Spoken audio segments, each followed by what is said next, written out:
Welcome to Hood Champion Boxing and Sports. In boxing, you find a way to win or you find a way to lose. So check this out, right? Earl Spence and Terrence Crawford. Two amazing fighters.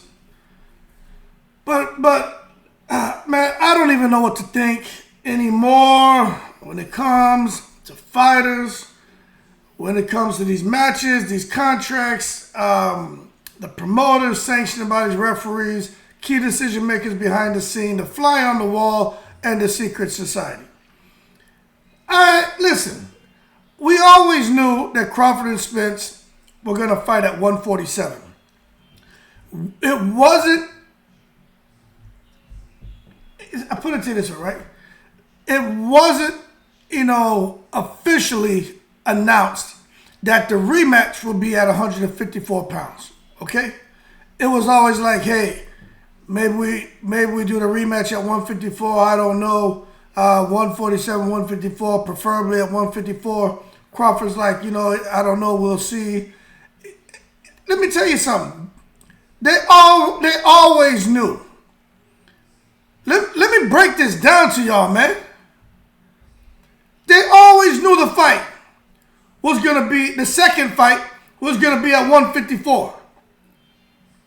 They always knew it. So you say, okay, well, what does that matter? I'm going to tell you what it matters. Because now you get to see, you got to peel the layers back, people. Now you get to see how all Al Heyman works over there. How all Showtime and PBC and the secret society and key decision makers behind the scenes, now you get to see how their brains work.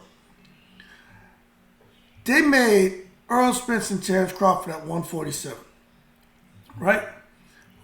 They knew Earl Spence would struggle to get to that weight. That's why I said rematch at 154. It's almost like Earl Spence, Al Heyman, and PBC accepted defeat. So they say, okay, but you'll get an opportunity to rematch him at 154. And then you should be in a much better space. You both would have robbed the bank at 147.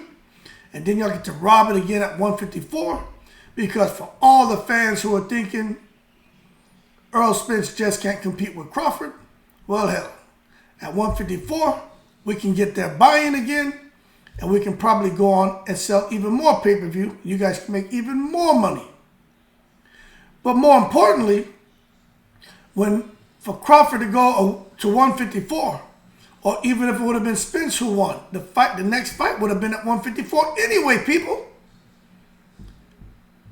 The next fight would have been at 154 even if Spence won.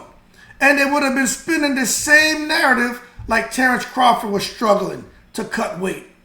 Y'all remember when them rumors were floating around that Crawford missed weight, that he had to lose a pound, and I was like, how the hell this man have no water weight in his body? How the hell is he here at the last second going to go out here and lose a pound? Like, what did he do to lose a pound? And I understand saunas and sweatsuits and jogging and hot baths, and somebody said you can spit a pound of saliva.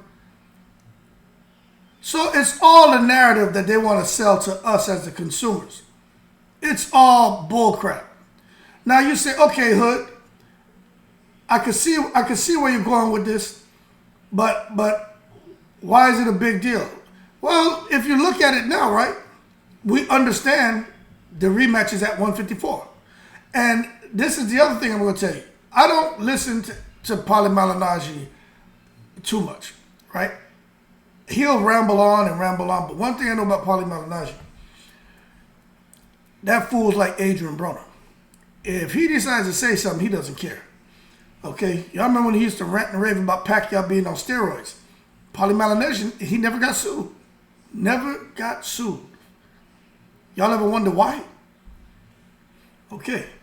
Then he comes out and he says, when Devin Haney fought Lomachenko, that I think a day or two before the Lomachenko fight, Devin Haney had re-signed with Top Rank. And that's why he feels they gave Devin Haney that win. Basically, it was all set up, according to Paulie Malignaggi. Nobody sued him. Now he's saying that he heard through the grapevine that Earl Spence and Terrence Crawford had signed a 2-fight deal. The first fight at 147, and the second fight was going to be at 154. So it's not like Earl Spence is like, hey, I lost, the weight cut's too hard. If Crawford agrees to 154, I prefer the fight at 154. It's no agreeing and all. It was already determined before they even signed. There was a 2-fight deal signed. So all this was already in the contract, people. And I tend to believe Paulie Malignaggi had somebody tell him something, because whenever he gets something, he says it. And he doesn't care. I don't agree with a lot of the stuff he says. I think he got a little bit of the sauce in him, but I hear him. I put it to you that way.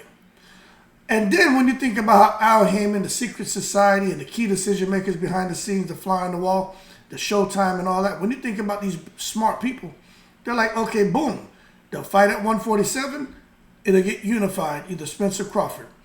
Whoever wins, they both go up to 154, they drop the belts, and now we can come and we can take Boots Ennis to fight a Keith Thurman, fight a Butiev, fight a Standing Eunice, fight have Rocha fighting. We can have all these different guys we have at 147 start to mix it up now. And now the sanctioning bodies are happy because everybody's getting paid. The 147-pound division comes alive again. And then the next guy who's gonna take the lead and could become the face of boxing, along with Gervonta Davis, once Canelo disappears and Earl Spence and Crawford disappears, right? Could be Boots Ennis. Y'all see how this works? Let me tell y'all something. It's crazy.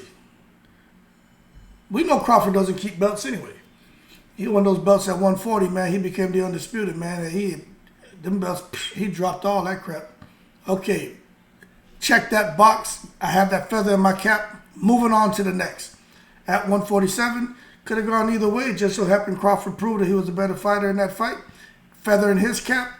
Dropping those belts now because he has to. That wasn't something Crawford decided. That was all part of the agreement. Earl Spence would have gone through the same thing. It's all part of the agreement.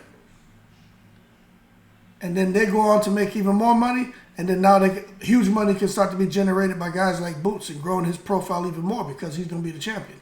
And then what's going to happen is Boots at some point in time, hell, you may see him. They try the same thing with Boots Ennis. But, I mean, to be real with you, Crawford and Spence are totally out the picture at 147.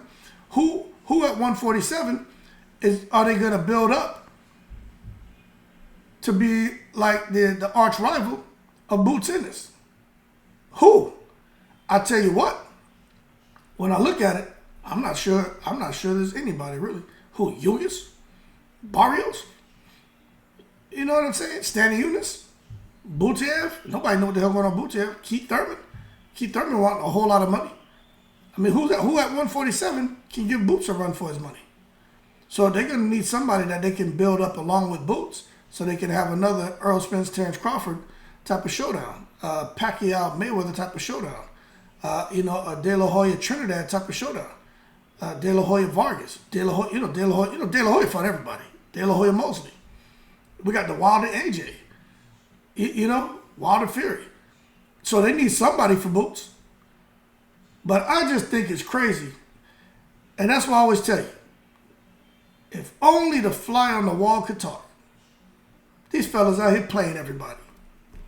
And I just wanted to make sure to point that out and underscore, if Earl Spence would have won, the next fight still would have been at 154 pounds. And I bet you they would have spun the narrative that Terrence Crawford was struggling to make weight. Earl Spence is kind of doing him a favor and they're making the fight to where Crawford's comfortable at 154. Just like they're saying they're making the fight to where Spence is comfortable at 154. They would have been saying the same thing about Crawford. Just look at what's going on with Eubank Jr. and Liam Smith. You understand? There's nowhere in the world Eubank Jr. is going to get down to 147 pounds or 54 pounds. You understand? So they're going to spin the narrative that they're trying to keep him to where he's comfortable but make the fight fair. It's all shenanigans. But that being said, to me, what the bleep, bleep, bleep, bleep. 154-pound fight was part of the contract all the time, no matter who won. Irregardless of who won. That's crazy to me. got us all out here thinking that Earl Spence in the weight cut, big issue. He needs Crawford to hopefully agree at 154. It's up to Crawford if he wants to do it or not. If not, if Crawford wants to fight at 147, he's gonna melt Earl Spence back down to 147, and that's gonna be basically Crawford showing that he doesn't have the confidence to fight Earl Spence on a level playing field. Let me tell y'all something. They were always gonna fight at 154 in the second fight. That's crazy. Anyway, man, shout out to the veterans all 7 continents. I'm glad this rematch is happening. I just don't like being played like that. But at the end of the day, we know that there's stuff that happens behind the scenes we'll never be privy to. And I'm not looking to meet Espinoza. I'm not looking to meet anybody in these commissions. I'm not looking to meet any of these people part of the secret society. The only thing that I would like to become acquainted with is that fly who sits on the wall, who has all the answers, so me and that fly can have a conversation, because that fly will let us know the real deal. That being said, y'all keep cool in the breeze.